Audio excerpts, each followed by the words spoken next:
Hey, Ag Teacher Thoughts here, coming at you with another video. This was gonna be such a great live stream, but I haven't figured out how to do live streams yet. So what we're gonna do is we're gonna treat this like a live stream, but just a little bit different. So I'm gonna shoot another video right now about how to take cuttings like a professional. And what I want you to do as my viewer is I want you to go down into the comments and ask your questions. How do I do this? What happens when this happens? Why am I losing my cuttings? Ask questions like that, and then in 2-3 days, maybe a week, what I'll do is I'll go through all of the comments and we'll reshoot a video where I'll answer those questions and show you how to fix the problems that you have. So what we're gonna do now, we'll go ahead and shoot a full video on how I do every single part of taking cuttings, and then we'll just kind of let you see how it goes. So let's start first with filling the soil in our plug tray, and then we'll go right to taking cuttings. The first thing we want to do when we're using a plug tray is we do want to make sure that it is as clean as we can get it. Now this one is a little wobbly, but it'll be okay. It'll settle down once we get some material in it. Now this one I did wash it because we want to make sure that there's no bacteria and there's no fungal spores that are hanging around in here that might hurt our new cuttings. So make sure you give your plug trays a good scrub, and then once you've done that, allow them to dry, and then we can go ahead and start filling them up. Now what I'm using here is I'm using Sunshine Mix number 4. So this is my standard potting mix that I use, and with that I haven't really found much of a difference between using this and using like a starter mix. The only real difference between that is the starter mixes, they run through a screen and taking all the big chunks out. When you're doing cuttings with robust plant material like the petunias we're going to do today, it's not really necessary. You might have some big pieces of perlite, some big pieces of bark, but those can easily be moved out of the way, and most of your cuttings will just actually go right around them. So what we do when we fill a plug tray is we just put the soil on top, you move it out to the sides, and I'm just dragging it over, just allowing the soil to fall freely into the plug tray. Okay? So I'm not packing it in there, I'm not shoving it into the holes, it's just loosely falling in, and then I'm allowing the excess to go through the holes in the plug tray, and then also down across the sides. Big chunks, you can pull those out if you want, and it should go just fairly quickly. Okay, I don't need soil in between, so I can go ahead and scrape that off. Set this off to the side. Then all your excess plant potting mix, you can put that back in your container and save it for your next plug tray. There's no reason to waste that. Now the next thing when it comes to putting potting media in plug trays or pots is you can see that this has a little bit darker color in it, and that's a good thing. That's residual moisture that's in that peat moss and that bark mix. When you have peat moss, if peat moss, which would be this stuff here, that's remnants of sphagnum moss that's taken out of swamps. A lot of it comes out of Canada.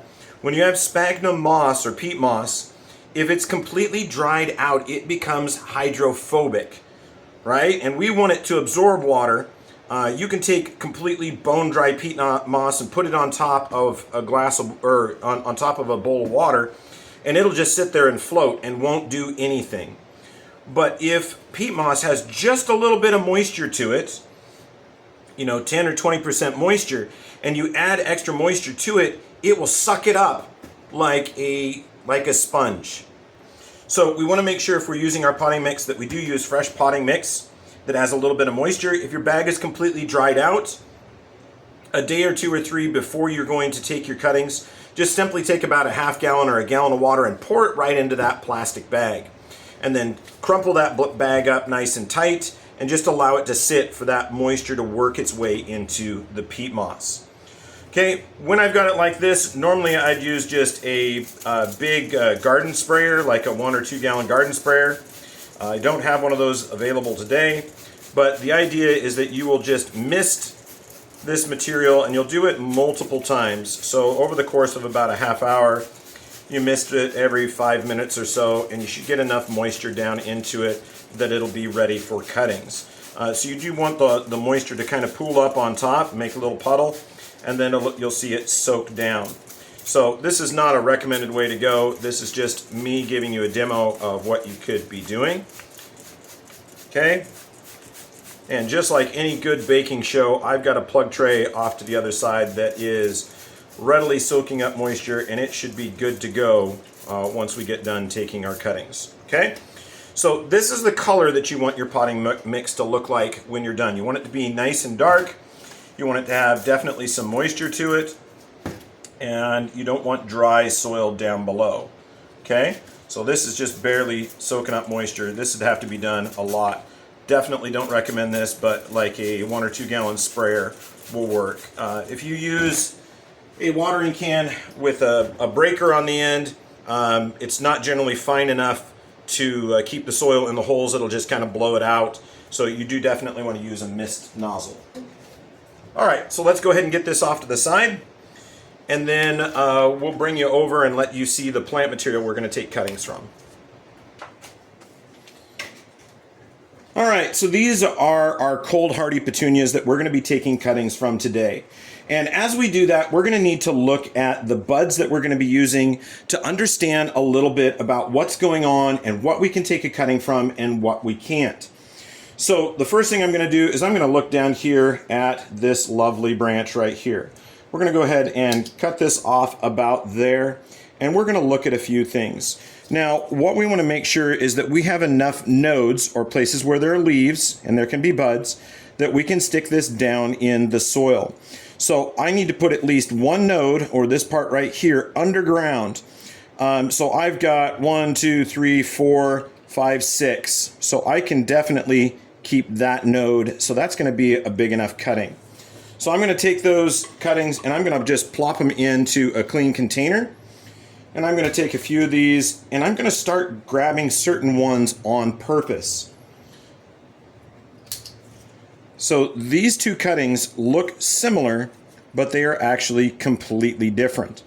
One of these cuttings is actually more preferable to take than the other. This is the cutting that I want to work with. This is a cutting that I would rather avoid. And what we're looking at is we're looking in here at the crown of this stem here, right at the tip, right where our apical meristem is. And I can see that I've got all of these individual leaves. When I look at this one, I've got this little funny cluster of leaves. You know, what is that? Let me show you what that is. If we look here a little bit deeper into the plants, we're going to find one right here that's just a little bit bigger. These are what the plant does when it's getting ready to blossom. Now there is a bud that was aborted in here, but these are sections where that plant is going to blossom. This will not make a good cutting, so we want to just kind of discard those. So when we look at a plant like this, I can see there's my bud that's going to keep going right here.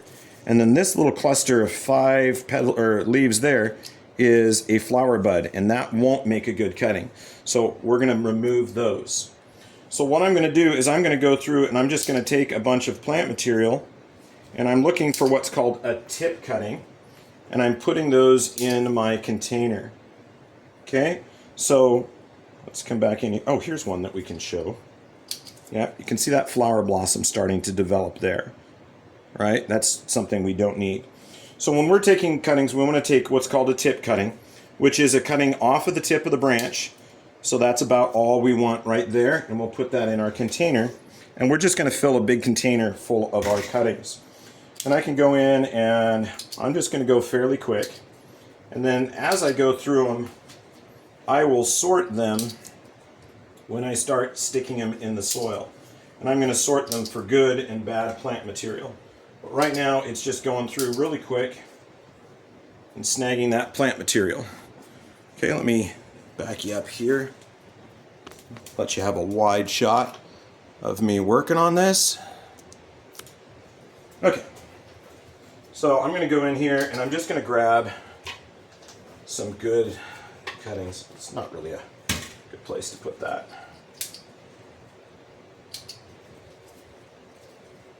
So I'm just looking for good tip cuttings that don't have buds on them.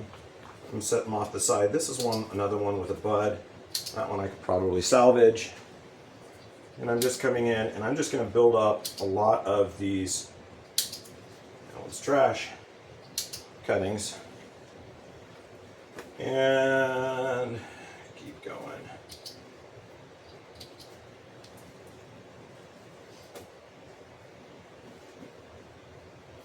A lot of these are just really wanting to start blooming, which is going to kind of slow me down, having to sort through those. So the reason I don't want a cutting with a bud or a blossom on it is that that blossom is going to take a lot of energy away from my cutting, and it's going to be trying to fully form a flower. And when it does that, all that energy is going to that flower and not going into building up the foliage and the roots of that plant. Okay, so we don't want those. We just want cuttings with just growth on them, with no buds, no flower buds. Okay, all right. And I'm going to go through, and these are going to get a really severe haircut because we need this bench space. And the point of these big pots here was just simply to be our stock plants for the year, so that when my students came in, they could have practice taking cuttings and doing propagation, which they will. These will recover quite quickly, and we'll have plenty of spots to take cuttings from. Let's just go in here. Here's another good one. Go ahead and take that one. Again, these are just tip cuttings. My goal is to get a full tray of 102 done today, so that I can reclaim this spot and give these a massive haircut. Okay. All right, that should be enough for us to work with for right now. We don't want our cuttings to sit too long because they're not gonna survive or thrive if they've started to wilt. So we're gonna try to get those stuck before they start to wilt. Okay, so there is our container full of cuttings that we'll be working with, and we're gonna trim these up as we go to make them more perfect cuttings. So don't worry about how they look now. They'll look better once they're in the tray. The next thing we need to do is prepare our rooting hormone. So the one that I recommend is Dip and Grow, which is a liquid. I've found that I have greater success with the liquid Dip and Grow than I do some of the rooting powders. So this is what I recommend, especially if you're starting out, because you can really control the dosage with this, whereas the powders, not so much. The other thing with this is you can control the concentration. If you have a woody ornamental, you can use a 5-to-1. If you have a succulent, or like this case, petunias, we can use a 20-to-1 ratio. So we're going to use 20-to-1 on our Dip and Grow for our rooting hormone solution. So it does come with a little measuring cup. There are 20 divisions on this. What we're going to do is we're going to fill it up to the bottom division, and then the rest of it we will fill up with water.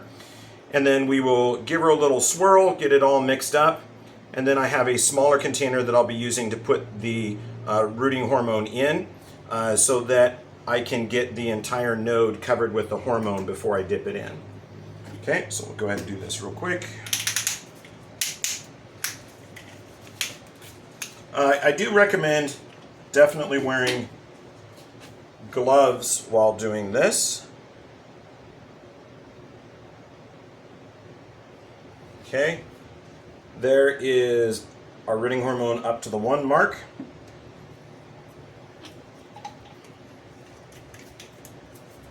Make sure that you put that cap back on there. If you forget, you don't want to spill your rooting hormone. Okay, and then I've got just some regular tap water, and I'm going to go ahead and fill this up to the 20.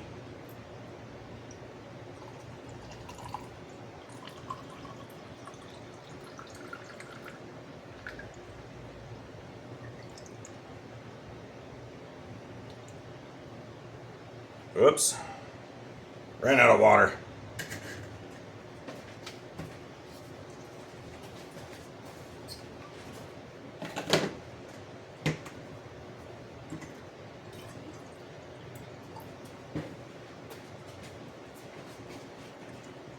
There we go. All right, up to the 20, so that makes it a 20-to-1. Okay, now I'm going to go ahead and put it in my smaller container.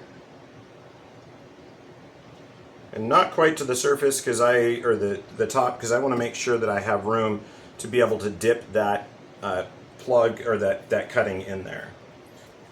Okay, so our plug tray is all prepared. We have our rooting hormone prepared, and then we have our container full of cuttings. So what we're going to do is we're going to just start taking those cuttings out, and we're going to work with what comes out. Now, when you take a cutting, you need to have a little bit of stem below your node, but you can't put any leaves underground. So those leaves need to be removed. And my goal is to get this node dipped in the liquid and underground. Okay, and I'm going to start from one side of the tray to the other. As far as putting it in there, you give it about 5 seconds, and then you stick it in the soil. Okay, and I'm just using the weighted or the strength of the stem to put it down. This one's a little bit longer. I'm going to come in here. This is definitely an extra leaf. We don't need that one. And then we don't need this leaf here. I'm going to cut those out. These are a bud trimmer. That's the little scissors that I'm using.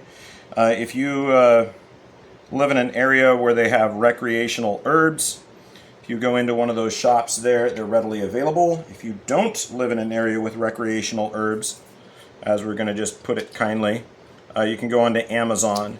And this one is from Hydra Farm. So that's what I'm using. Okay. I'm going to make this a little bit smaller of a cutting. So I'm going to take this leaf off too. Okay.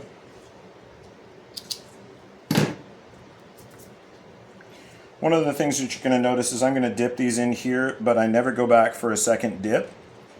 Okay. So no double dipping. You don't want to contaminate your cuttings with something coming off of other cuttings.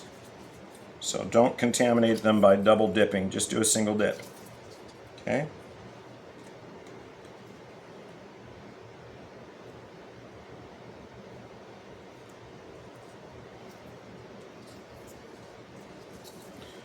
Some of the plant forums that I've been on, people have been trying to tell others to soak their cuttings in the Dip and Grow or the rooting hormone solutions.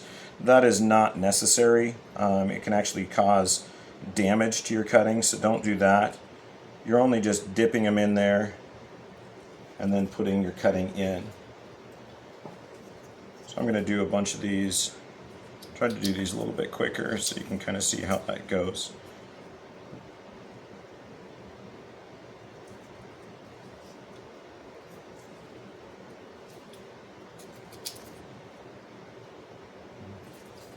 Some of those are going to be fairly small cuttings, but that's okay.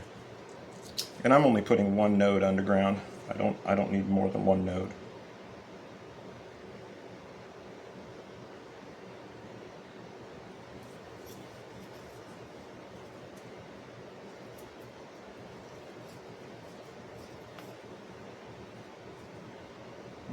It's going to be a little tight on that one, but we'll do it anyway.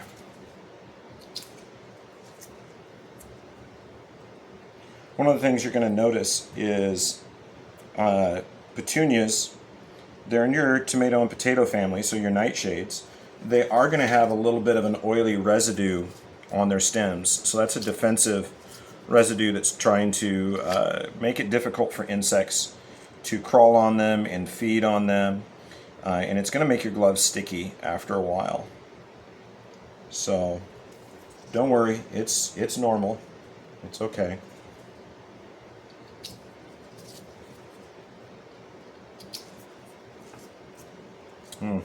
I got one with a flower blossom in there. I'll go through and take care of that one later. I should have been looking a little bit closer. Oh, maybe I'm just going to take care of it now. Don't need that in there.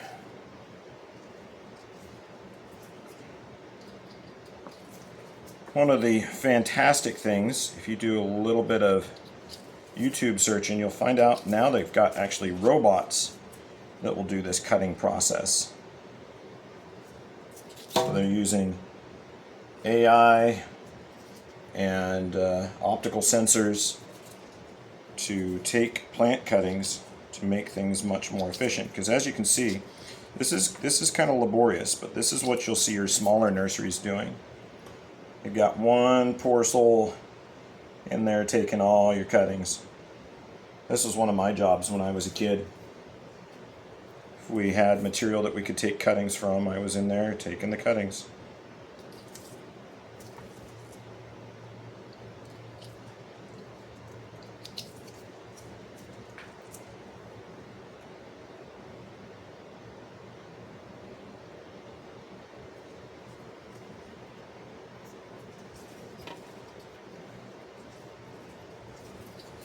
So we're going to come in here. I'm just going to do away with that cutting. It had too many buds on it. That's a good one right there. So we move the bottom leaves so we can get a look at it. We're going to trim it that way. I'm going to come in there, trim like that.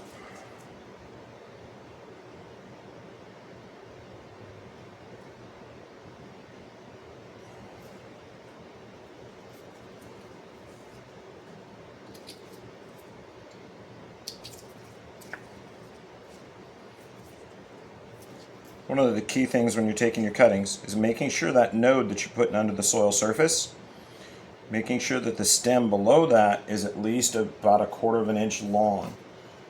So I'm going to come in here, I'm going to actually come all the way under here, back to that.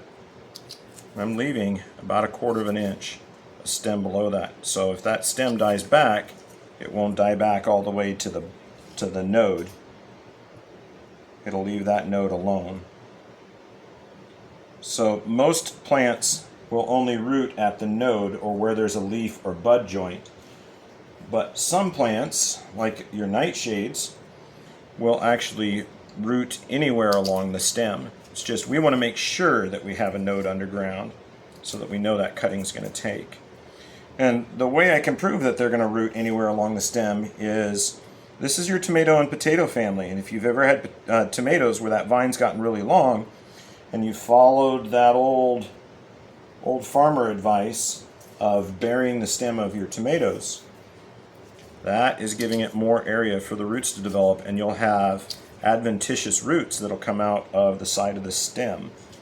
So petunias will do the same thing. So anywhere where they're sensing a high moisture, they will go ahead and push roots out. Okay, so this one we're going to come in, we're going to take that flower bud out of there. There's still another flower bud in there, but I think we can get around it.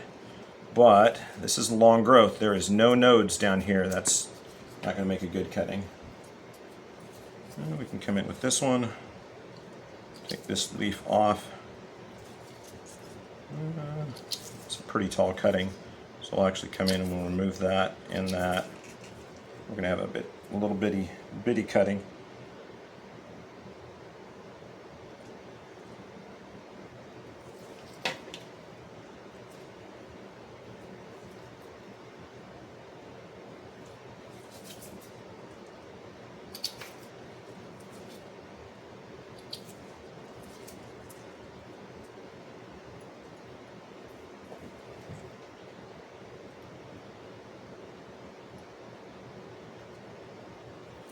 So I know one of the questions that's been asked before by folks is why do you take plant cuttings? Why don't you just harvest the seed?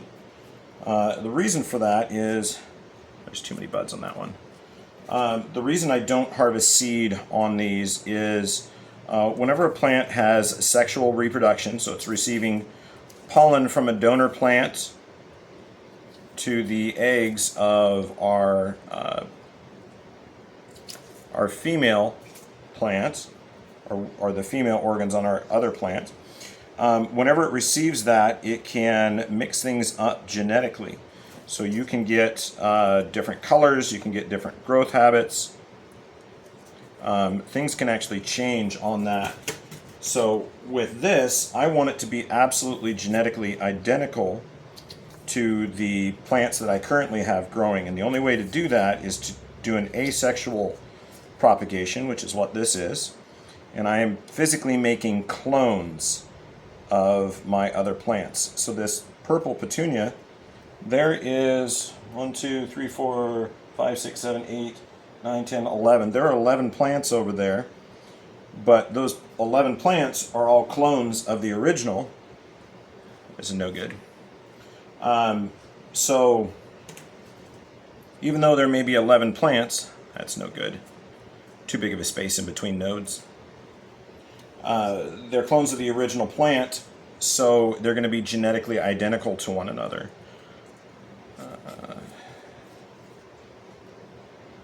Maybe. We'll try it.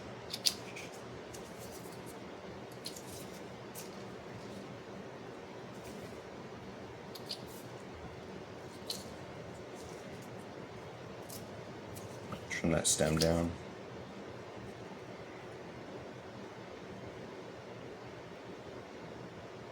So doing cuttings like this ensures that I get exactly the plant on the back side of the process that I put in on the front side of the process. Yeah, no good. The other thing you'll notice is with these cuttings have several leaves on them already. So if I were to plant seed, the seed of a petunia is actually smaller than the seed of a poppy seed. So if you've seen a poppy seed muffin, you can put about 3 petunia seeds on a poppy seed. So the plants, when they sprout, are very, very, very small. And they take quite a while to reach any size. So what we're doing here with these larger cuttings is we're also getting a head start in our growing. So I've already got a plant that's 1 inch to 2 inches tall. Whereas if I went from seed, I would have to spend about a month waiting for my seeds to get this size. And we are going to plant some petunia seeds. I do have some seeds that I got, some non-patented seeds. We are going to plant those, so you will get to follow along in that process too, and kind of see how that goes. All of these I'm pulling out are discards.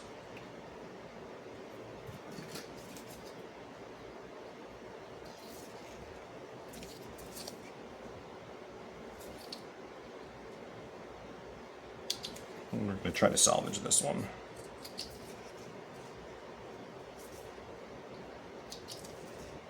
So yeah, it gives you a quicker start.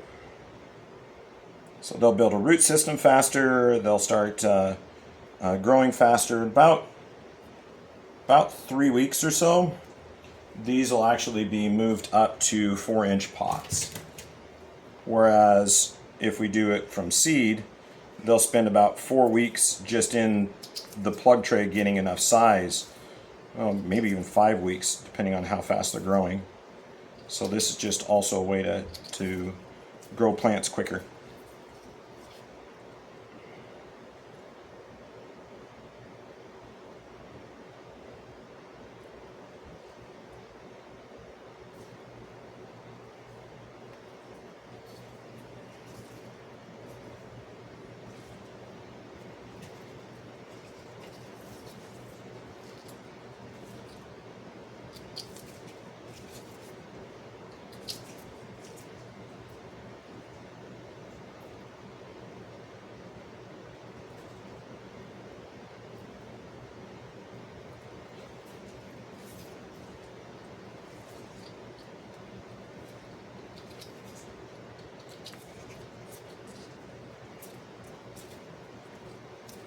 It's important when you're doing cuttings, if you're doing cuttings and prepping them over your tray, that you don't leave any of that raw plant material on your tray, because that'll definitely attract mold, and then you'll be battling botrytis on your cuttings, and you might as well just throw them all away if you start getting botrytis in there, because it's gonna eventually just spread to just about every single one of them.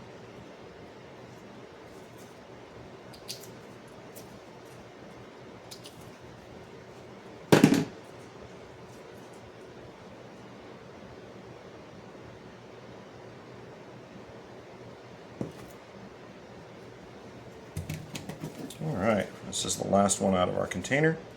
So I'll show you the next steps in the process, and then maybe I'll just do a time lapse of me doing a bunch of cuttings and just let you see that. I'll just leave 2 nodes in that one.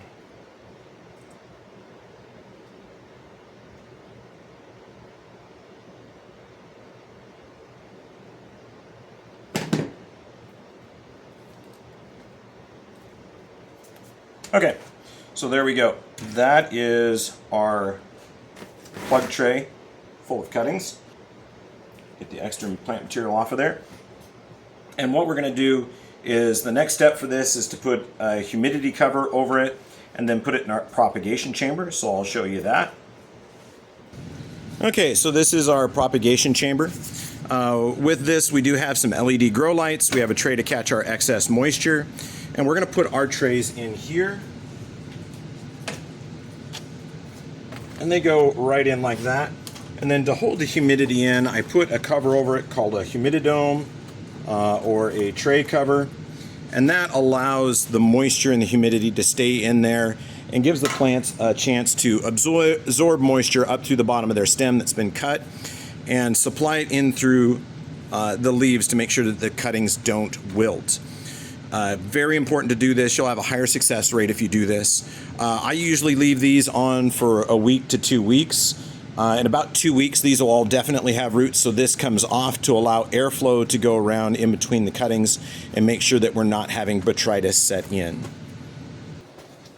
So there you go. There's a process of taking cuttings for asexual propagation of plant material, in this case specifically petunias. Now I'm going to continue to go through this. I'm going to shoot a time lapse so that you can see kind of how that process goes. And I'll do all the cuttings and just let you see that. It's going to look like I'm working in lightning speed, but the idea is that when I'm done, I'm going to have smaller plants which I can put in a smaller area and then allow me to put more cuttings or more of our brand new plant material in its place. Okay, so I'm going to go ahead and end this video here. Thank you for watching. I hope you learned something. And please, if you've gotten to this point of the video, make sure you subscribe. It really does help our channel. And then once this channel is able to be monetized, those funds will actually come back in to help support our program here at the high school. Thanks for watching. Ag Teacher Thoughts out.